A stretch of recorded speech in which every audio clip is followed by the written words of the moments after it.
FIR ഇട്ട police നടപടിക്കെതിരെ കോടതിയെ സമീപിക്കാൻ ഒരുങ്ങുകയാണ് നടൻ ഷൈൻ ടോം ചാക്കോ.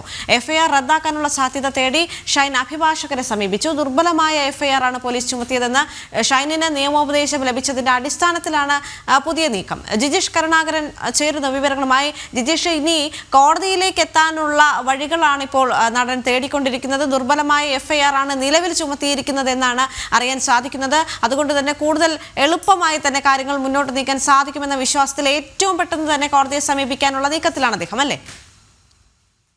തീർച്ചയായും ഷൈൻ ടോം ചാക്കോയ്ക്ക് ഇപ്പോൾ കിട്ടിയ ഒരു നിയമോപദേശം എന്ന് പറയുന്നത് പോലീസ് ഇട്ട എഫ്ഐആർ അത് നിലനിൽക്കുന്ന എഫ്ഐആർ അല്ല.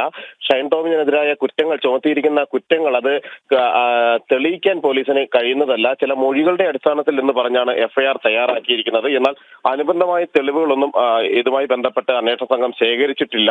ഈ ഒരു പശ്ചാത്തലത്തിൽ എഫ്ഐആർ റദ്ദാക്കണമെന്ന് ആവശ്യപ്പെട്ടുകൊണ്ട് കോടതിയെ സമീപിക്കാൻ കഴിയുമെന്നുള്ള നിയമോപദേശമാണ് ഷൈൻ ടോം ചാക്കോയ്ക്ക് ലഭിച്ചിരിക്കുന്നത്. ഇതിന്റെ അടിസ്ഥാനത്തിലാണ് തുടർ നടപടികളിലേക്ക് ഷൈൻ കടക്കുന്നത്.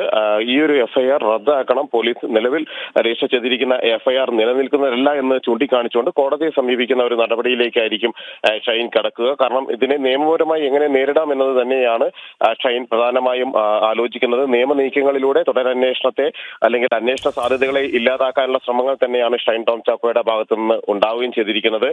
കാരണം ഏറ്റവും വിശദമായ ഒരു മൊഴി രേഖപ്പെടുത്തിയതിന് ശേഷമായിരുന്നു അന്വേഷണ സംഘം എഫ്ഐആർ രജിസ്റ്റർ ചെയ്തത്. 2 വകുപ്പുകൾ ചുമത്തുകയും എല്ലാം ചെയ്തു. മാത്രമല്ല ഇതുമായി ബന്ധപ്പെട്ട് ശരീര സ്രവങ്ങൾ എടുത്തിരുന്നു പരിശോധനയ്ക്കായി, ശാസ്ത്രീയ പരിശോധനയ്ക്കായി. മുടിയിഴകളും നഖത്തിന്റെ ഭാഗങ്ങളും എല്ലാം തന്നെ പരിശോധനയ്ക്കായി പോലീസ് സംഘം ശേഖരിച്ചിരുന്നു. ഇത് കോടതിയിൽ ഹാജരാക്കി പിന്നീട് ഫോറൻസിക് പരിശോധനയ്ക്കായി അയക്കുകയും ചെയ്യും. ഫോറൻസിക് പരിശോധനാ ഫലം കൂടി വരുന്നതോടുകൂടി കൂടുതൽ വകുപ്പുകൾ ചുമത്താനുള്ള ഒരു സാധ്യതയും പോലീസ് ചൂണ്ടിക്കാട്ടിയിരുന്നു. അതേ സാഹചര്യത്തിലാണ് കൂടുതൽ വകുപ്പുകൾ ചുമത്തി കടുത്ത നടപടികളിലേക്ക് പോലീസ് പോകുന്ന അതേ ഘട്ടത്തിൽ തന്നെയാണ് പോലീസിന്റെ എഫ്ഐആർ റദ്ദാക്കണമെന്ന് ആവശ്യപ്പെട്ടുകൊണ്ടുള്ള ഷൈൻ ടോം ചാക്കോയുടെ നീക്കങ്ങൾ. ശരി ജിജീഷ്.